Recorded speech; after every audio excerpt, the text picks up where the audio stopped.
Bismillahirrahmanirrahim. Assalamualaikum warahmatullahi wabarakatuh. Alhamdulillahirabbil alamin wa bihi nasta'in ala umurid dunya waddin wassalatu wassalamu ala asrofil anbiya'i wal mursalin sayyidina wa maulana Muhammadin wa ala alihi wa sahbihi ajma'in amma ba'du. Pertama-tama, marilah kita panjatkan puja dan puji syukur kehadirat Allah Subhanahu wa taala yang telah memberikan kita nikmat serta karunia-Nya sehingga kita dapat bersama-sama menyaksikan video ceramah singkat yang saya berikan. Kedua kalinya, marilah kita junjung, kita sampaikan sholawat serta salam kepada junjungan kita Nabi Agung Muhammad Sallallahu Alaihi Wasallam yang telah membawa kita dari zaman jahiliyah menuju zaman yang terang benderang, yakni adinul Islam wal iman. Pada kesempatan kali ini, saya akan membawakan ceramah dengan materi ikhlas. Dalam arti yang sering kita ketahui, ikhlas merupakan segala sesuatu yang dilakukan tanpa mengharapkan imbalan apapun. Ikhlas merupakan salah satu akhlakul mahmudah yang harus dimiliki oleh semua orang. Secara sederhana, ikhlas adalah lawan dari riya. Ikhlas yaitu kita melakukan segala pekerjaan ataupun ibadah hanya semata-mata karena ingin mendapatkan ridho Allah Subhanahu wa taala. Dalam hal ibadah, ikhlas berarti melakukan ibadah karena Allah, bukan karena yang lain, bukan juga karena ingin dipuji, ingin terlihat soleh, tetapi memang benar-benar karena Allah. Sesuai dengan firman Allah dalam surah Al-Bayyinah ayat 5 yang berbunyi, A'udzubillahi minasyaitonirrajim. Bismillahirrahmanirrahim. Wa ma umiru illa liya'budullaha mukhlishina lahuddin hunafa wa yuqimus sholata wa yu'tuz zakata wa dzalika dinul qayyimah. Yang berarti bahwa padahal mereka hanya diperintah menyembah Allah dengan ikhlas dan menaatinya semata-mata karena menjalankan agama, dan juga agar melaksanakan sholat dan menunaikan zakat, dan yang demikian itulah agama yang lurus atau benar. Ikhlas akan menjadi sangat penting untuk diaplikasikan dalam kehidupan, sebab pada setiap amalan yang kita lakukan tanpa didasari dengan keikhlasan, maka amalan tersebut dipandang tidak sah di mata Allah. Dalam hal berkehidupan sosial, ikhlas itu ketika tidak mengharapkan apa-apa kepada manusia kecuali berharap kepada Allah, walaupun yang senyatanya diharapkan adalah keindahan dan kemegahan dunia. Sering kita jumpai, bahkan saya sendiri, untuk menjadi orang yang ikhlas itu sedikit sulit. Karena misal saja seperti kita dengan seseorang, kita akan selalu mengharapkan sesuatu dari seseorang tersebut, dan ketika itu tidak terwujud, kita mungkin akan kecewa. Dan di situ kita terkadang lalai dengan adanya Allah Subhanahu wa taala. Selain itu, ketika kita sudah merasa nyaman dengan satu orang, kita akan merasa dia memang yang terbaik buat menjadi teman saya. Namun di lain hal, mungkin itu bukan yang terbaik menurut Allah buat kita.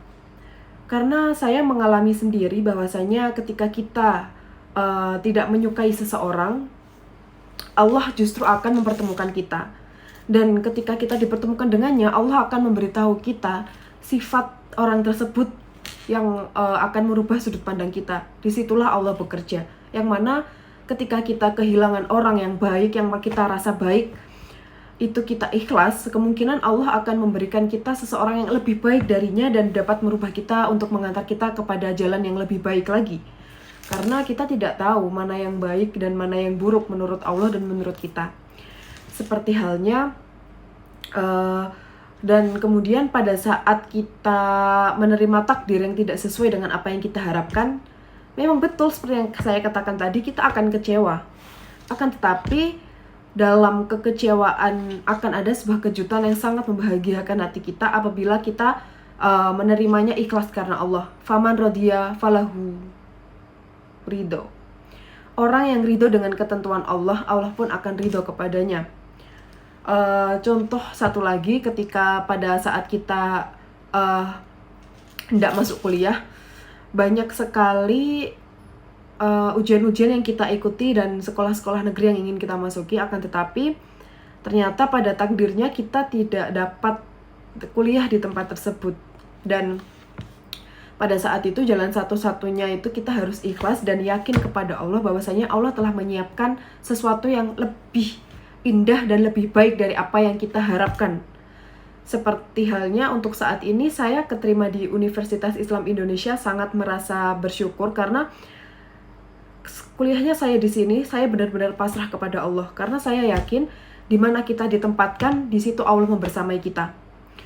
Kita tidak akan tahu kita berada di satu tempat itu akan mendapat ilmu yang seperti apa, akan mendapat pengalaman yang seperti apa. Tapi ketika kita ikhlas, kita akan tahu bahwa Allah telah menyiapkan itu dengan baik dan benar. Karena saya sendiri merasakan hal itu dan alhamdulillahnya semua itu dapat dipetik hikmahnya. Begitu pula kita harus dapat belajar yakin kepada ketetapan Allah, sehingga ketika ada orang yang kita anggap baik, dia pergi atau udah nggak sama kita lagi, kan seperti yang saya bilang sebelumnya, kita akan bisa ikhlas dan rela sebagaimana tertuang dalam Al-Baqarah ayat 216 yang artinya berbunyi, bisa jadi kamu menyukai sesuatu padahal itu tidak baik bagi kamu. Allah lebih tahu mana yang baik dan kamu tidak tahu. Jadi ketika kita dalam kenyataan hidup itu berbeda antara yang kita harapin dengan apa yang kita dapatkan, maka belajarlah ikhlas dengan apa yang kita dapatkan. Karena dengan keikhlasan itu, semoga dan senantiasa insya Allah, Allah akan membersamai kita dan kita akan melihat suatu keajaiban di depan sana. Karena tidak mungkin Allah membawa umatnya sejauh ini tanpa ada suatu keindahan atau keajaiban di depan sana. Setelah kita memahami pentingnya ikhlas dalam kehidupan dan apa yang akan kita dapatkan dengan kita merasa ikhlas, maka latihlah hati untuk selalu ikhlas pada setiap hal dan kejadian apapun. Saya rasa cukup sekian apa yang dapat saya sampaikan. Semoga apa yang saya sampaikan dapat bermanfaat bagi saya sendiri dan kita semua. Terima kasih. Akhiru kalam. Wabillahi taufiq wal hidayah. Wassalamualaikum warahmatullahi wabarakatuh. Sesungguhnya kebenaran hanya datang dari Allah dan kesalahan pasti berasal dari saya.